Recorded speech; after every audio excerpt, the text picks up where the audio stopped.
สบายดีพี่น้องเขาจะทางกระสูซ่องทิปแชนอตอนนี้ทิปมาที่โรงเรียนบ้านแซงเจริญพี่น้องมาเบิ่งห้องน้ำไหนเนี่ยมงสุกใบละมึงดิบหมองทิพหมองกระสอบป่ะพากันมาแต่ใช่เลยเนี่ยอะไรหน้าไปมาเบิ่งห้องน้ำมื้อนี้เป็นมื้อวันเสาร์ได้พี่น้องพอดีว่าทิวหาออกมาเอาโดรนอยู่บึงสางเชี่ยวโดรนมาไว้ใส่หายฝากมาแต่เวียงจันทน์ให้ ฝากมาน้ำโมมาแต่เวียงจันทน์มื้อวานนี่เพิ่นก็เลยเอามาให้แล้วก็เลยมาเบิ่งโรงเรียนพร้อมบ่ได้บอกในบ้านเพิ่นบ่อยู่มื้อนี้มาเบิ่งทางหน้าก่อนเด้อตอนนี้แม่นได้ยินว่าห้องน้ำเรียบร้อยแล้ว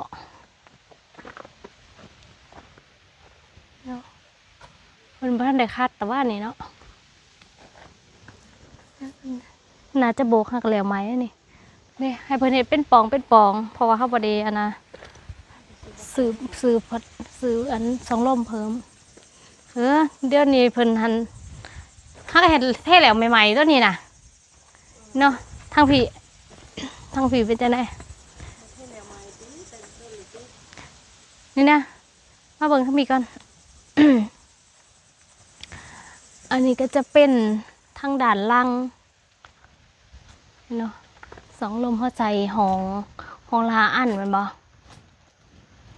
ทางด้านล่างจะเป็นแบบนี้นี่ท่อไอเสียมาเบิ่งทางด้านในเลยอันนี้เพิ่นตั้นไว้เนาะอย่างัวเขามีหลอกคักแน่ได้นี่เฮาก็บ่ได้เห็นแหละบ่ได้บอกเพิ่นซื้อกระแจมาใส่คักแน่เด้ว้าวเห็นแต่อันนั้นแล้วมือนั้นก็ได้เอ้าอันนี้คืออยู่พี่บ่ไปอยู่นี่เป็นยังหรอกมีอันนี้พร้อมบ่เอามันเป็นสูตรปั้นอยู่ในห้องน้ำเลยเนาะเอากับสูตรห้องน้ำ อันนี้ก็ไวบอลล้างมือไวบอลที่ใช้แพร่เช็ดมือก็ได้อันนี้เด้เป็นน้ำอยู่ด้วยเนาะเด้นี่เพิ่นเฮ็ดแบบนี้เนาะเฮ็ดว่ำเขาที่ต้องเว้ากันว่าลงแล้วนี่แต่ว่าเพิ่นเฮ็ดจังซี่เป็นโหมดออกขึ้นมาอีกแล้วก็สร้างเฮ็ดเด้บอลอ่างล้างมือหนากระเตาพร้อมใส่เอ้าคือมีสบู่ที่ยังได้ยินว่าผู้บ้านว่าตัวมันบ่ทันพอแล้วเขาสิเฮ็ดทันเด้หรือว่าตัวนี้อันบ่ได้นะมันต้องใส่ถอนอันนี้ถ้ามันบ่ได้ต้องใส่สื่อสบู่มันมาหั่นเด้ตัวที่เขาถามเอามื้อนั้นซื้อสปื้อแบบบ่ให้มันลงบ่ได้ทอนอันนี้น่าได้ก็ต้องน้ำออกก็ต้องได้เอามันสมมุติถ้าเอาท่อใหญ่ค่ะท่อ PVC น่ะเจาะลงในนี่ก็สิได้อยู่เนาะหันแล้วให้เพิ่นแต่งให้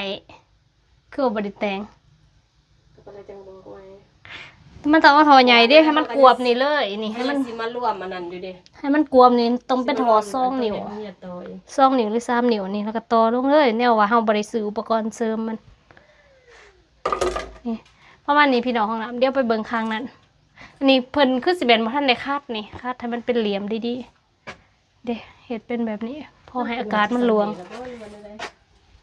ต้องให้ขั้นแป้งกับมันต้องได้เอาบุญมาใส่บ่แม่นคัดให้มันเป็นเหลี่ยมนี่อันนี้เข้ากับโบเขาว่าทันได้คัดเคยคัดก็ต้องคัดตอนโบเขาเลยคือสิคัดตัวได้ซะนี่เด้มันก็ออกคือกันนี่เอานะคัดนี่นะประมาณนี้พี่น้องห้องน้ำมาไปเบิ่งข้างนั้นไปก่อนอย่าลืมยังสิถ่ายลงเพจอยู่มาเบิ่งทางด้านนี้บัดนี้บัตรห้องนี่ผัดบริอันนั้นบริตั้นเด็กมาตรฐานอยู่ตัวเนี่ย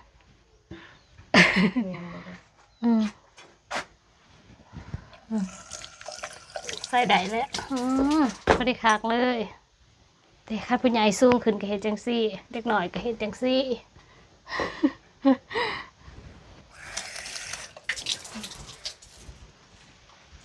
แล้วพี่น้องแล้วมันนี้เขาก็สิไปลินบุญต่อมื้อนี้ได้ยินข่าวว่าบุญดงวายเนาะนะโรงเรียนส่วนอันนี้ก็เป็นดินบล็อกของเราเนาะมันเรือพี่น้องเรือหนาจะประมาณ 200ปลายๆนี่แหละเนาะเพราะว่าสั่งมา1,000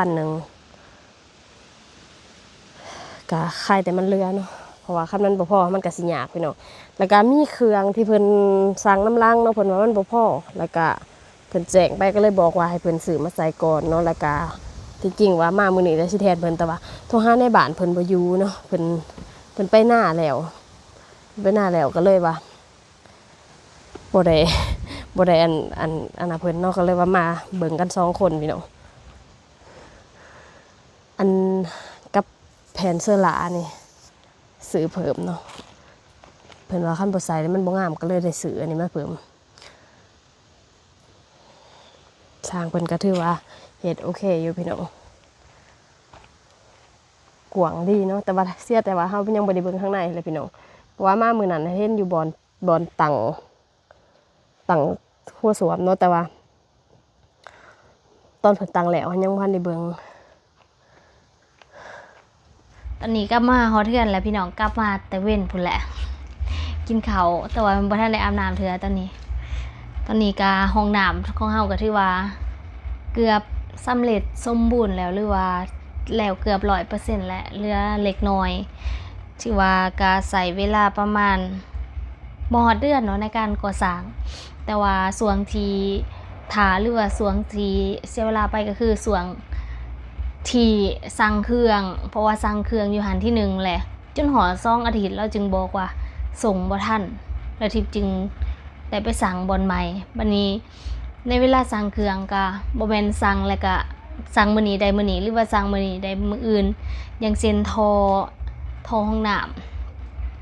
ำน่าจะประมาณอาทิตย์หนึ่งหรืออาทิตย์กว่าจึงได้แล้วก็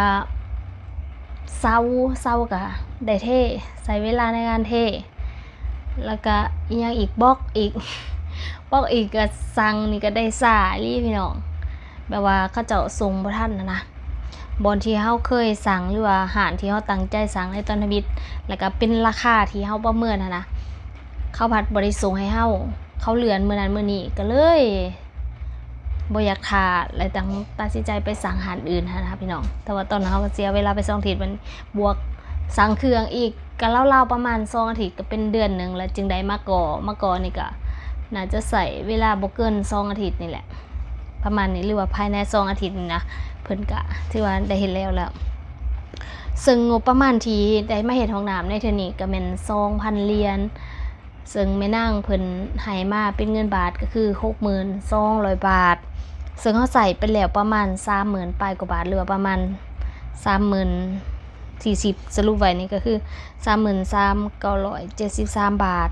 ก็สิเหลือประมาณ 26,227 บาทแต่ว่าตัวนี้มันเป็นตัวที่ทิปซื้อแล้วก็บันทึกไว้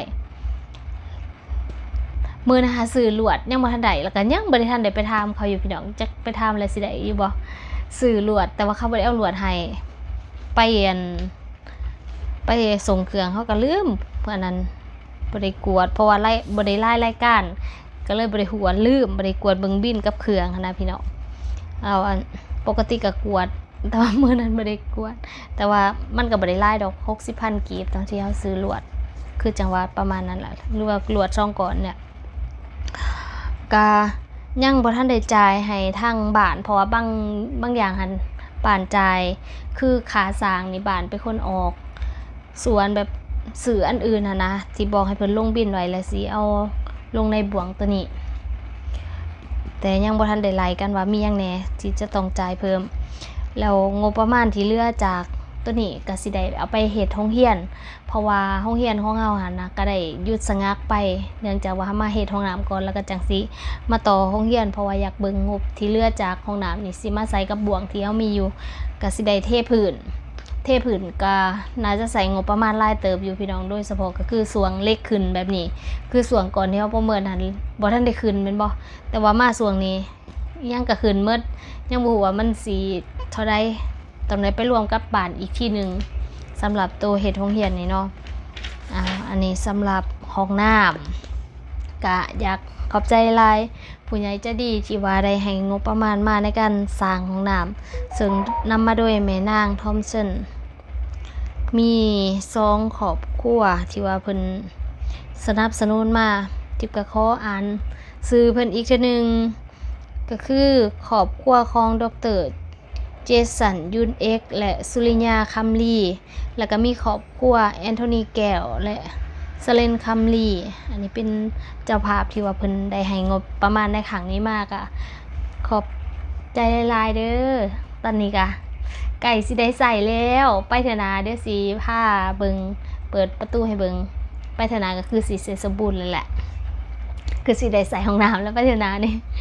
ไปแต่ละเทื่อนี่ก็เป็นบ่ได้เข้าห้องน้ำแล้ว ไปแต่ละเทื่อนี่ก็ต้องแบบเตรียมโตวไปอย่างดีคันว่าเบ้าเนี่ยก็เข้าปลาก็ได้อยู่พี่น้องประมาณนั้นเนาะอันนี้สำหรับเวียกของเฮียนของเฮาเดี๋ยวนี้ก็สถานการณ์บ้านเมืองมันก็ได้เปลี่ยนไปเนาะจากคนที่ว่าเคยแบบว่าเฮ็ดกิจกรรมนำหลายคนก็ตอนนี้ก็จะได้รับผลกระทบจากสถานการณ์บ้านเมืองในตอนนี้เนาะพี่น้องก็ส่งกำลังใจให้ FC ทุกคนทุกฐาน ก็ให้ทุกคนมีกำลังใจในการสู้ด้วยพี่น้องทั้งพี่ก็สู้ทั้งนั้นก็สู้